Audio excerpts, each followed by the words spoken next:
Assalamualaikum warahmatullahi wabarakatuh. Halo rekan-rekan mahasiswa Teknik Sipil Universitas Muhammadiyah Yogyakarta. Kembali lagi bersama saya Guntur Nugroho pada mata kuliah Analisis Struktur dengan tema Deformasi pada Balok. Deformasi atau di dalam bidang teknik yang sering disebut sebagai perubahan bentuk. Jadi deformasi pada balok itu disebabkan oleh beberapa faktor.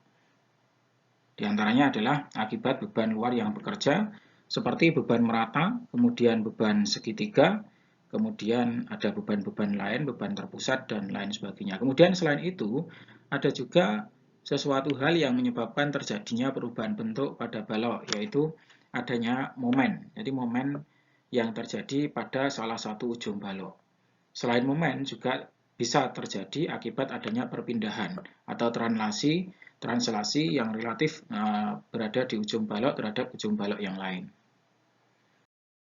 Yang pertama, kita akan masuk kepada deformasi akibat beban merata.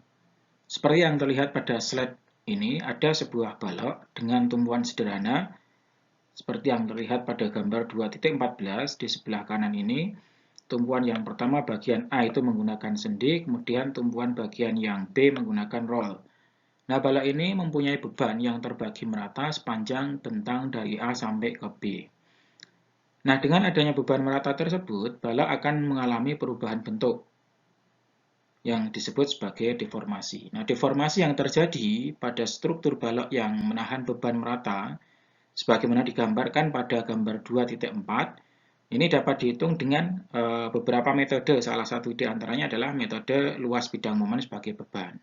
Jadi kata kunci di pembelajaran ini, di slide ini adalah menggunakan metode luas bidang momen sebagai beban. Artinya apa? Kita akan menghitung momen akibat adanya beban terbagi merata dulu, kemudian setelah itu kita mendapatkan momen, maka momen tersebut akan dibalik menjadi beban di struktur balok, yang kemudian akan dihitung ulang berapa nilai dari reaksi perletakan yang ada. Nah, besarnya momen maksimum yang terjadi di tengah bentang akibat beban merata, jadi posisinya momen maksimum di sini, itu adalah 1/8 KL kuadrat. Ini adalah rumus baku. Kalau teman-teman bertanya dari mana rumusnya, ini rumus yang sangat masyhur, lazim sekali, banyak kita jumpai di berbagai buku. Kalau ada sebuah struktur dengan tumpuan sederhana, sendi dan roll, kemudian kita ingin mencari nilai maksimum di tengah bentangnya itu, momennya, maka nilainya adalah 1/8 KL kuadrat apabila menggunakan beban terbagi merata. Dari hasil tersebut digambarkan bidang momennya berupa BMD. Jadi BMD atau bending moment diagram seperti pada gambar 2.14 yang B. Jadi setelah kita menghitung berapa nilai BMD, kemudian BMD itu kita jadikan beban seperti pada gambar 2.14 yang C ini. Nah, sehingga didapat reaksi perletakan pada tumpuan di titik A dan di titik B, yaitu sebesar luas bidang momen dibagi keduanya. Sehingga setelah kita hitung berapa beban yang kita gunakan ini dari BMD yang sebelumnya, maka kita akan mendapat reaksi tumpuan di titik A, kemudian reaksi tumpuan di titik B, yang nilainya adalah luas bidang momen tersebut dibagi 2, karena ini kan merata. Seperti uraian yang sudah saya sampaikan pada slide sebelumnya, bahwa setelah kita menjadikan BMD itu menjadi beban, seperti yang ada pada gambar ini, di atas ada tumpuan di titik A, kemudian sampai kepada tumpuan B, ini BMD-nya kita jadikan sebagai beban, maka kita akan menghitung berapa luas yang ada di BMD tersebut. Sehingga reaksi tumpuan di RA posisinya ada di sini, kemudian ada RB, posisinya ada di sini, ini bisa kita hitung, RA sama dengan RB, sama dengan luas bidang momen dibagi dengan 2.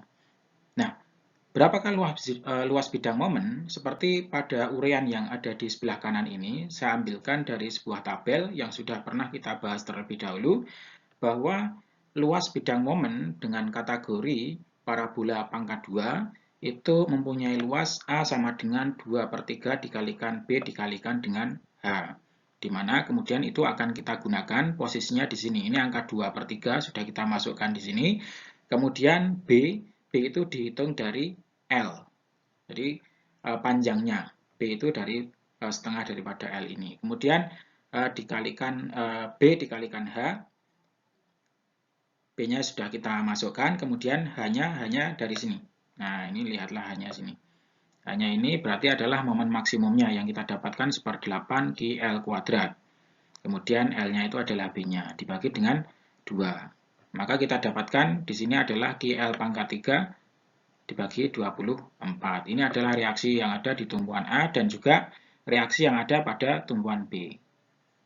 Nah, dari perhitungan reaksi tersebut, kita bisa mencari berapa besarnya sudut di titik A dan B, di mana sudut rotasi itu, seperti yang sudah kita pelajari sebelumnya, berhubungan dengan SFD atau gaya geser. Gaya geser itu kan acuannya adalah reaksi tumpuan, sehingga di titik A atau PA itu sama dengan RA dibagi dengan EI. Nah, RA ini nilainya adalah QL pangkat 3 per 24 dibagi dengan EI, sehingga kita dapatkan QL pangkat 3 per 24 EI. Begitu juga dengan cara yang sama, kita dapatkan nilai QB sama dengan minus RB dibagi dengan EI, sama dengan min QL pangkat 3 per 24 EI. Ini ada tanda negatif, itu menunjukkan bahwa arahnya berlawanan arah dengan jarum jam. Kemudian yang dimaksud dengan E itu adalah modulus elastis, kemudian I-nya itu adalah momen inersia atau parameter untuk mengukur kekakuan pada sebuah balok. Sehingga dari uraian ini kita bisa mengambil kesimpulan dengan menggunakan luas bidang momen apabila ada suatu balok mempunyai beban merata. Kemudian kita cari berapa rumusnya, maka rumusnya kita bisa melihat dalam bentuk ini. Rotasinya di titik A, kemudian rotasi di titik B. Ini adalah rumus yang akan kita gunakan. Untuk yang nomor 2, kita akan mempelajari deformasi akibat momen pada salah satu ujung balok. Struktur balok yang menahan beban momen di ujung A, sebagaimana digambarkan pada gambar 2.15 ini, didapat bidang momennya berupa BMD atau bending moment diagram. Jadi ada suatu struktur dengan tumpuan sederhana, titik A menggunakan sendi, kemudian titik B menggunakan roll. Nah, pada posisi ini di join yang A itu ada sebuah momen yang bekerja. Padahal sendi kan tidak menahan momen. Tapi di sini ada momen yang bekerja sehingga mengakibatkan adanya deformasi pada balok, deformasi atau perubahan bentuk. Nah, dari deformasi tersebut, maka memunculkan nilai dari sebuah rotasi yang ada di titik A dan juga pada di titik B. Di titik A disebut PA, kemudian di titik B adalah PB. Nah, berapa nilai rotasi dari akibat beban momen yang bekerja pada titik A tersebut? Untuk mendapatkan nilai sudut rotasi, baik di titik A maupun juga di titik B, kita bisa menggunakan bending moment diagram atau BMD yang dipergunakan sebagai beban, sehingga didapat reaksi perletakan pada tumpuan A dan tumpuan B itu sebesar RA dan RB seperti yang ada di sini. Ini RA, kemudian RB, yaitu 2/3 dikalikan dengan luas bidang momen. Sehingga di sini 2/3 ini angkanya, luas bidang momen adalah yang posisinya ada di sini. Nah, ini kita jadikan sebagai beban. Ini resultannya kan ada di sini, resultan atau titik beratnya. Sehingga di situ terhadap titik A itu nilai mempunyai luas setengah dikalikan alas dikalikan dengan tinggi. Setengahnya adalah ini. Kemudian alasnya ya L, sepanjang L ini, tingginya adalah nilai dari MA. Sehingga dari sini kita mendapatkan untuk RA sama dengan MA dikalikan L dibagi dengan 3. Untuk RB itu dengan cara yang sama dengan sepertiga dikalikan luas bidang momen. Jadi sepertiga dikalikan setengah, kemudian dikalikan alasnya adalah L, kemudian tingginya MA. Maka dapat MA dikalikan L dibagi dengan 6. Nah, besarnya sudut di titik A dan juga titik B itu tinggal kita bagi dengan nilai bending stiffness atau EI. Sehingga rotasi di titik A sama dengan RA dibagi dengan EI, yaitu MA/L dibagi dengan 3 EI. Kemudian rotasi di titik B itu minus RB dibagi dengan EI. Sama dengan minus MA dikalikan L dibagi dengan 6 EI. Jika beban momen terletak pada ujung B, sebagaimana tergambar pada gambar 2.16, ya, di gambar 2.16 seperti ini, maka besarnya sudut di titik A dan B yaitu sebesar sudut rotasi di titik A itu nanti didapatkan MB dikalikan dengan L dibagi dengan 6EI. Ini. Kemudian yang rotasi di titik B itu sama dengan minus MP dikalikan dengan L dibagi dengan 3EI. Cara ini adalah cara yang sama yang digunakan pada beban momen yang berada di titik tumpuan A. Sehingga teman-teman bisa mencoba dan pasti akan didapatkan nilai ini.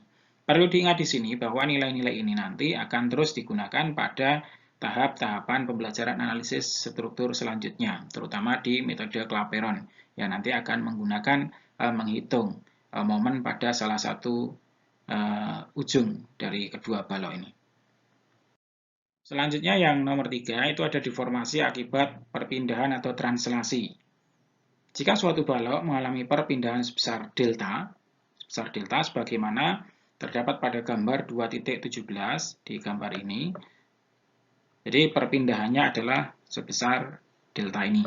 Maka sudut rotasi di titik A dan B yaitu sebesar, jadi rotasi di titik A sama dengan rotasi di titik B sama dengan delta dibagi dengan L. Jadi ini rumus secara umum yang bisa kita gunakan. Selanjutnya yang nomor 4 adalah deformasi akibat beban terpusat di tengah bentang. Deformasi yang terjadi pada struktur balok yang menahan beban terpusat di tengah bentang digambarkan sebagaimana terdapat pada gambar 2.18 ini dapat dihitung dengan metode luas bidang momen sebagai beban. Jadi menjadikan BMD yang sudah kita hitung itu dijadikan beban untuk menghitung reaksi perletakan berikutnya.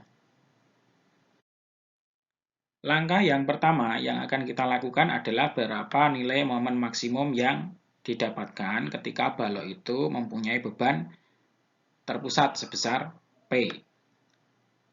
Nah, ini adalah bebannya. Nah, besarnya momen maksimum di tengah bentang akibat beban merata adalah didapatkan momen maksimum sama dengan PL per 4. Jadi rumus umumnya adalah ini. P itu adalah gayanya, L-nya itu adalah panjangnya, bentangnya, kemudian dibagi dengan 4. Dari hasil tersebut digambarkan bidang momennya berupa BMD dan kemudian BMD tersebut digunakan sebagai beban sehingga didapat reaksi perletakan pada tumpuan A dan tumpuan B, yaitu sebesar luas bidang momen tersebut dibagi menjadi 2. Seperti yang saya sampaikan tadi bahwa yang pertama hitung momen maksimum.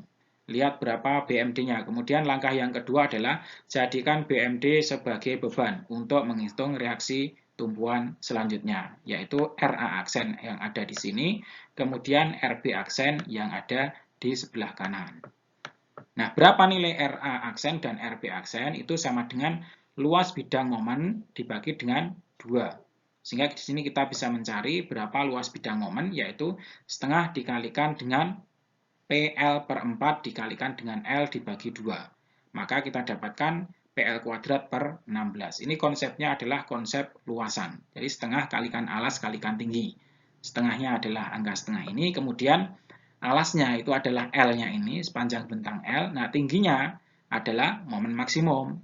Momen maksimum didapatkan dari PL per 4. Sehingga angkanya adalah PL kuadrat per 16. Kemudian besarnya sudut di titik A dan B, yaitu sebesar, seperti yang sudah kita sampaikan bahwa sudut itu berhubungan dengan gaya geser, di mana gaya geser yang mencerminkan di sini adalah reaksi tumpuannya. RA aksen dibagi dengan EI. Kemudian untuk yang B, RB aksen dibagi dengan EI. Ini tandanya negatif karena dia berlawanan arah dengan jarum jam. Sehingga di sini RA pi di titik A didapatkan QL pangkat 3 per 16 EI yang atas, kemudian QB sama dengan minus QL pangkat 3 per 16 EI. Kemudian yang nomor 5, ini kita akan menghitung sebuah deformasi akibat beban segitiga yang ada pada sebuah balok dengan tumpuan sederhana. Deformasi yang terjadi pada struktur balok yang menahan beban segitiga digambarkan pada gambar 2.19. Teman-teman bisa melihat, kemudian metode yang akan digunakan di sini adalah metode integrasi ganda. Artinya dia akan mengintegrasikan 2 kali karena dia ganda. Langkah yang pertama, dari sebuah balok dengan tumpuan sendi di titik A, kemudian roll di titik B, menahan beban merata sepanjang A sampai B, kemudian mempunyai kekakuan E EI ya, mempunyai kekakuan EI. Nah, ini akan kita hitung berapa nilai momennya di salah satu titik. Dan di mana titik itu bisa kita masukkan nilai sepanjang 0 sampai dengan L.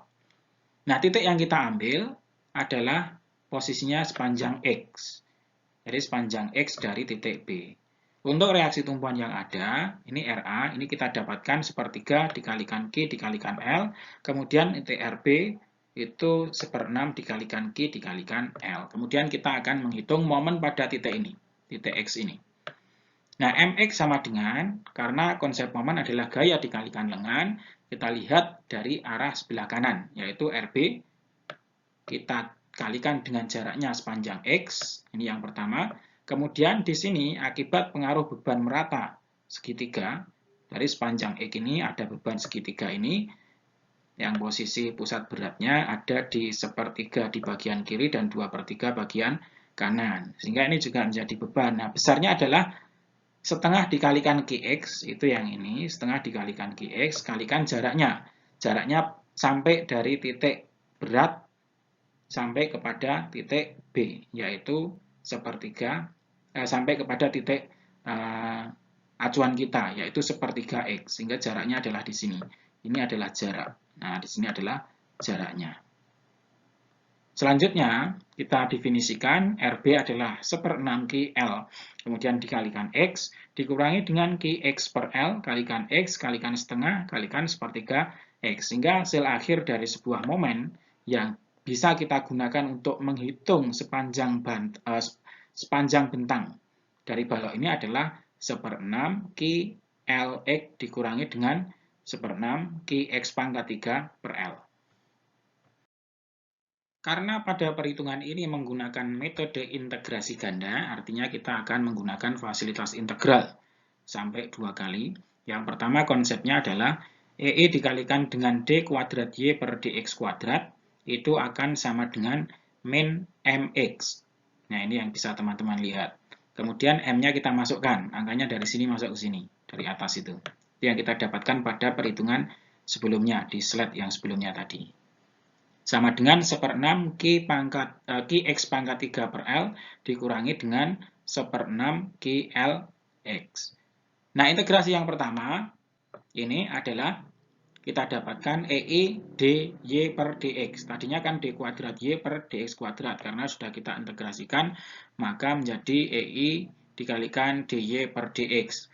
Maka akan sama dengan integral dari 1/6 Qx pangkat 3 per L dikurangi dengan 1/6 QLX dikalikan dengan dx. Sehingga dari sini didapatkan, kalau integral kan X-nya, ini kan N plus 1, sehingga kan 4. 4 dikalikan ke bawah, jadi 6 kali 4 sama dengan 1/24.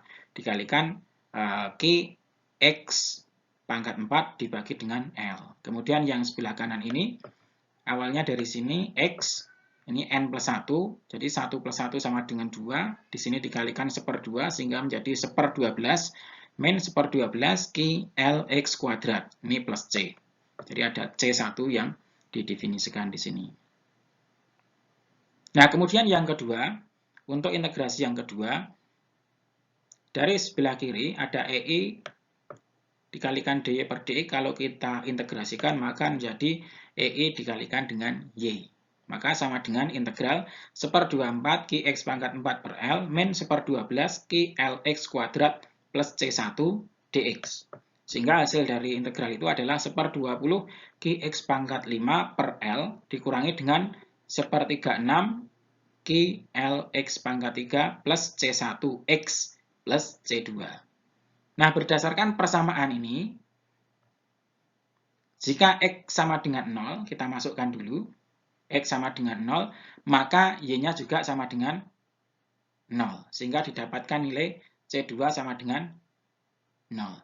Jika X sama dengan L, maka Y-nya juga sama dengan 0. Sehingga didapatkan X-nya kita masukkan sama dengan L, maka akan didapatkan nilai C1 sama dengan 7/360 QL pangkat 3. Sehingga nilai C1 ini akan dikembalikan ke sini. Ada nilai C1. Ini adalah C1, kemudian akan kita kembalikan.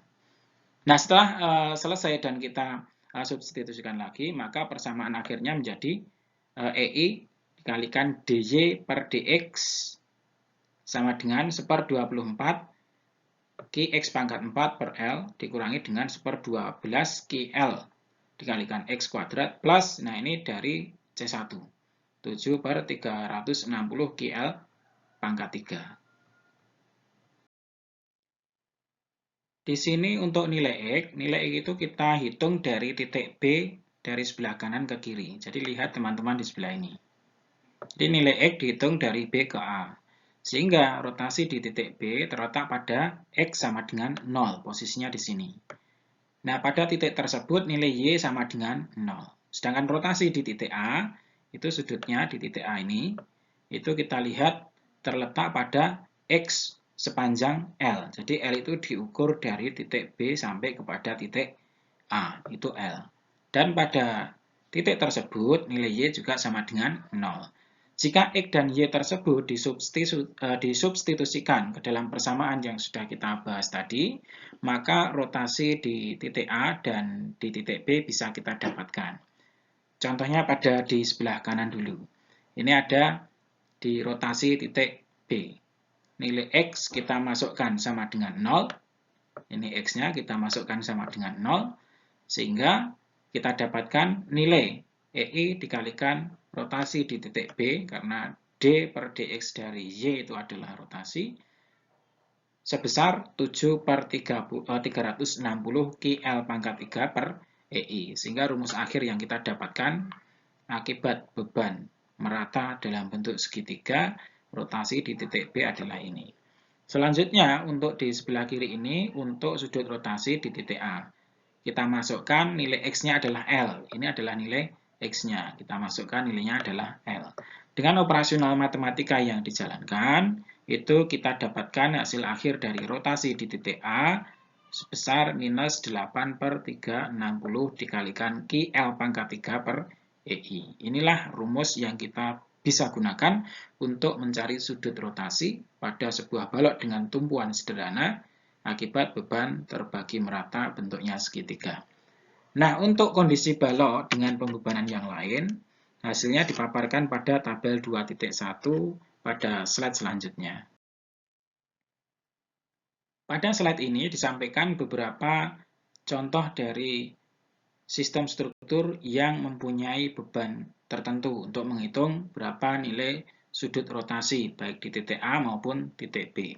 Nah, sebelah kiri ini adalah gambar pembebanan struktur, kemudian ini ada deformasi di ujung A, kemudian deformasi ujung B. Yang pertama ada simpel beam dengan beban terpusat di tengah bentangnya. Nanti teman-teman bisa menggunakan nilai untuk rotasi A, rotasi B seperti ini. Sampai yang kedua, beban terpusat posisinya tidak simetris. Nanti silahkan menggunakan rotasi di titik A dan B seperti ini. Sampai kepada beban terbagi merata.